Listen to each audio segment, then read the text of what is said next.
اخواني الزوار، هذا الجبل اللي قبالكم هو جبل الشيخ، هو سلسلة جبال الحرمون اللي هو حرم مدينة دمشق من الجهة الجنوبية الغربية على حدود فلسطين والجولان السوري المحتل. سمي بجبل الشيخ لأنه مكلل بالثلوج طول فصول السنة، أيام الخير طبعا، ممنوع من الثلج لا صيفا ولا شتاء. هذا الجبل الشهير اللي دارت عليه حرب تشرين التحريرية، وآزرت الجيوش العربية الجيش السوري ومنها الجيش العراقي اللي وصل لبحيرة طبرية. يتشكل منه نهر اسمه نهر الأعوج من قرية صغيرة داخل الجولان السوري المحتل، يتجه باتجاه العاصمة السورية دمشق، ينتهي بالقوطة الشرقية، يشكل بحيرة اسمها بحيرة العتيبة اللي هي تقصي خيرات بلاد الشام كلها منها. هذا الطريق هو طريق دمشق بيروت. اليوم زرتكم مع الحج علي، كانكم داخلين بالعمق اللبناني بمسافة 30 كيلو متر على الحدود السورية اللبنانية. هاي المباني اللي على يسارنا هي بورصة مدينة دمشق، سلسلة بنوك تابعة للحكومة السورية، ما تسمى حاليا ببوابة دمشق الثامنة كونها مربع أمني حصين. أما القسم الأيسر من الطريق هي مزارع يعفور، مزارع رجال أعمال مأجرينها للسفارات اللي موجودة داخل دمشق حاليا. أما الأبراج اللي على يمينكم اللي قدامكم على اليمين خط الجبل هي قرية الشيخ زايد السياحية. لكن مطلع التسعينات كانت سوريا من البلدان المحاصرة كونها بلد مواجهة إسرائيل عدوة العرب والمسلمين، عليها حكام من كل دول أوروبا. حفظ الرئيس حافظ الأسد في ذاك الزمن يفتح فترة سياحية باتجاه دول الخليج اللي أكثر الدول العربية انتعشت اقتصاديا ازدهار سوريا سياحيا. عطى تشجيعا لملوك وأمراء دول الخليج عدة جبال بنوا عليها قصور وقرى سياحية ومزارع، وعطى كل مواطن خليجي يتملك بسوريا 1800 متر يبني عليها قصر أو فيلا أو مزرعة. تألقت سوريا سياحيا، صار يقدم عليها مليون وافد خليجي في 3 أشهر الصيف، لحتى ما اجت هذه الأزمة الحارقة اللي حرقت الأخضر واليابس وجعلت سوريا من البلدان المنقوبة. كان عندنا قرية سياحية اسمها القرية الشامية، مثلوا فيها مسلسل باب الحارة الشهير. هذه القرية النموذجية الفريد من نوعها في الشرق الأوسط. كان فيها مدينة مائية عملاقة، كان فيها حديقة حيوانات، كان فيها مدينة ألعاب، كان فيها برج متاهات، كان فيها بيت الشاعر العربي، بيت الرئيس العربي، كان فيها متحف سيارات قديمة مع رؤساء وملوك ومطربين وممثلين عرب. كان فيها 7 مطاعم، أحد مطاعمها يحطم الرقم القياسي العالمي اللي هو بوابة دمشق، يشيل 6013 كرسي. هذه القرية السياحية كنت إذا بدك تزورها أو تتعرف على معالمها تحتاج زيارتها 4 مرات لحتى تشوف كل معالم هذه القرية السياحية. ولكن مع الأسف دارت فيها معارك نارية بين الجيش العربي السوري ومسلحين أهل القوطة وأصبحت رمادا. الله يعيد إن شاء الله بالسنوات القليلة القادمة ونزورها إحنا وياكم سوية عن طريق حجي علي أبو زينب. هذا المشروع المقدم الجبل هو أحد مشاريع ماجد الفطيم. ماجد الفطيم مستثمر إماراتي يملك أكثر من 120 مشروع سياحي بسوريا، هو صاحب مولات كارفور بالعالم، يملك مول كارفور بمدينة بيروت، هو أكبر مول بالشرق الأوسط. أكثر مشاريعه على الساحل السوري، لأنه إحنا عندنا ساحل سحري على النمط الأوروبي بطول 160 كيلو متر، تقع عليه محافظات بين برقوس واللاذقية، وعندنا جزيرة مأهولة بالسكان اسمها جزيرة أرواد، تقع داخل البحر الأبيض المتوسط ب10 كيلوات، ويعيش فيها 5000 مواطن سوري ضمن اللنجات والمراكب المائية. أكثر مشاريع هذا الرجل بسوريا متجمدة ومتوقفة بسبب الضرب الحالي عندنا. الله يعيد الأمن والأمان ويرجع سوريا والعراق كما كانت بجاه محمد وآل محمد وبالصلاة على محمد وآل محمد.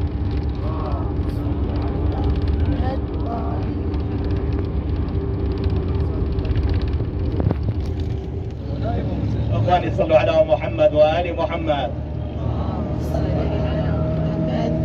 اخواننا الزوار، نحب نعطيكم نبذة او لمحة عن سفرتكم مع الحج ابو زينب. هي سفرة سياحية دينية تتضمن بداية زيارة ابن ادم هابيل، اللي هو اول قطرة دم تنزف بالبشرية ظلما وعدوانا على يد اخاها قابيل على سفح هذا الجبل اللي على يمينكم، اسمه جبل قاسيون، بمكان اسمه مغارة الدم. يقال انه قابيل الاكبر قتل اخاه ظلما وعدوانا على سفح جبل قاسيون، وحمل نادما من مغارة الدم الى جبل لبنان الشرقي على مسافة ما يقارب 40 كيلومتر، وهو على اكتاف اخاه محتار فيه. يقال انه ظل محتار فيه لمدة 40 يوم، حتى الله سبحانه وتعالى بعث له غراب، حمل غرابين تعاركا، واحد قتل الثاني، وعلى شاكلة الغراب دفن اخاه تحت التراب. اخواني الزوار، بداية راح نراويكم هذا الضريح العملاق المظلوم، وراح نراويكم الشجرة اللي وقف عليها القراب، اللي تعتبر هي من اقدم اشجار العالم، اسمها شجرة الامنيات عند كل الديانات السماوية من يهود واسلام ونصارى. يقال انه هذا المكان اللي قتل فيه ابن ادم هابيل المظلوم زار ابا الانبياء ابراهيم الخليل، وزار نبي الله عيسى ونبي الله ايوب. ويقال انه هذا الجبل سمي بجبل قاسيون لقساوة قلب قابيل على اخاه هابيل. وسميت هذه المدينة دمشق العاصمة السورية، اللي تعد هي من اقدم مدن العالم مأهولة على شاكلة مقتل ابن ادم هابيل، اسمها دمشق انشقت الى دمشق. هذه المدينة القديمة الها سور والها 7 ابواب. انتم زرتم السيدة رقية وما حولها، تعتبر من دمشق القديمة. اما ابواب مدينة دمشق هي الباب الشرقي، باب السلام، باب الفراديس، باب السلام، باب المصلى، باب توما، باب الساعات اللي وقفهم عليه اهل البيت، وسمي لاجل وقفة اهل البيت بباب الساعات حاليا اسمه باب كيسان. اما ان شاء الله من بعد زيارة ابن ادم هابيل راح نتوجه الى مدينة سياحية اسمها مدينة الزبداني، تقع على الحدود السورية اللبنانية، تفصل بينها وبين لبنان جبل اسمه جبل لبنان الشرقي. هذه المدينة سميت الزبداني من الزبد الابيض اللي هي الثلوج، لانه يتشكل منها الثلج بقرابة 4 أشهر، بداية من شهر 1 لغاية شهر 4 جبالها مكللة بالثلوج. تقسم الى 4 بثات، هي مضايا وبقين وسرقايا، تشتهر ب3 ينابيع شهيرة اللي هي عين الكوثر وعين بقين وعين البركة. حسب قول ما قال انه عين الكوثر تطرد الديدان من جسم الانسان، وعين بقين توقع الرمل من الكلى، وعين البركة تطرح البركة بعمر الانسان.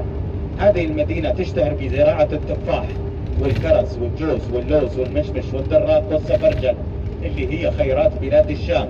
ان شاء الله احنا راح نتوقف بالطريق 10 دقائق نذوقكم من هاي الخيرات على حساب الحج ابو زينب. هاي المدينة يتشكل منها نهر اسمه نهر بردة، اللي تشرب منه دمشق وريف دمشق. هذا النهر الشهير يتشكل من جبل لبنان الشرقي، يمر بمدينة دمشق، ينتهي بالقوطة الشرقية، تربط بينها وبين العاصمة السورية دمشق سكة قطار قديمة على زمن الفرنسيين، كان يقام فيها رحلة اسمها رحلة العمر. صدقا هي رحلة العمر، لأنه هذا القطار الترفيهي القديم ينطلق من ساحة الحجاز بسنتر مدينة دمشق، مرورا بعين الخضراء وعين الفيجة، وصولا إلى المدينة السياحية اللي هي الزبداني. هذه المدينة كان يقدم عليها مليون وافد خليجي ب3 أشهر الصيف للاصطياف.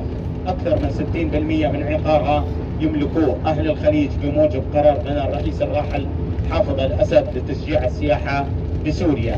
هي على شكل مزارع وفلل وقصور، يعني حسب الأمثال والأقوال أنها كانت جنة فوق الأرض.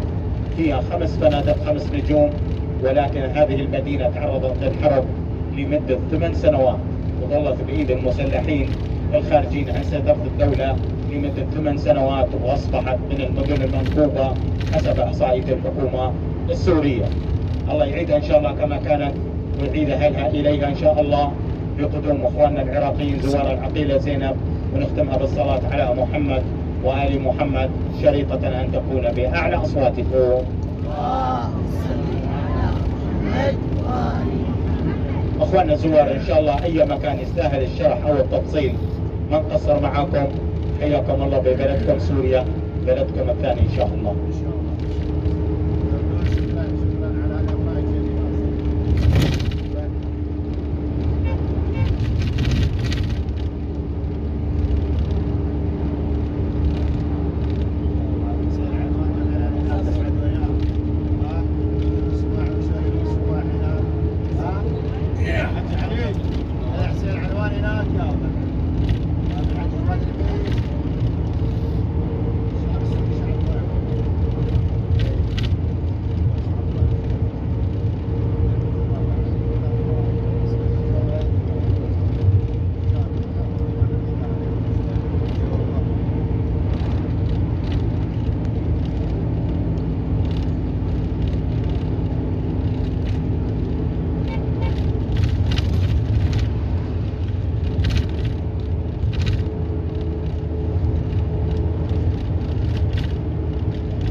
السعودية العفو.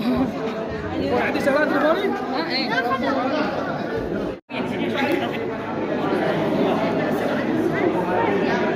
يا ذا بشعات